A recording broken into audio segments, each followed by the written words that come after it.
vision happened on like February 15th, 1975, when Gurudeva was in his meditation in his private quarters, and he saw this divine being, which is that one in the white robes right there, walking there down by the Wailuo River. And he came and got all the monks together and said, I had this wonderful spiritual vision and I saw this sacred space, a sacred stone. So then he went out and found it on our land in the bushes and kind of the wild guava, and we cleared, and then he decided that was going to be the place for this temple to be built.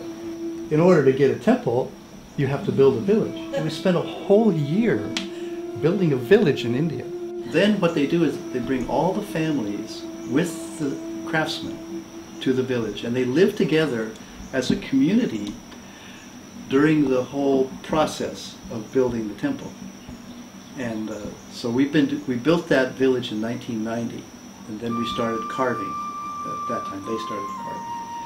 And first they thought it was going to take about 3 years to carve. Well, here we are, what, 22 years later, and we're still carving. So other principles that Gurudeva put in motion were no debt.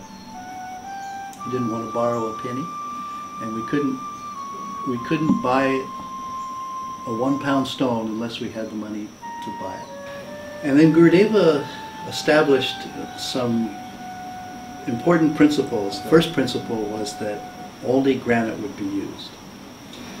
In modern temple building, whether it's in America or Europe or India, they don't do this anymore because it's very expensive and it's very time consuming.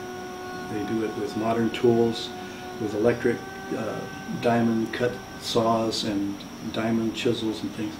But Gurudeva said no, I want it to be done by hand.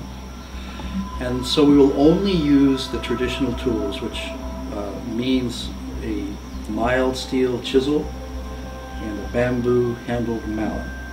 And those are the tools that have created this entire structure. 4.5 million pound sculpture is what I call it.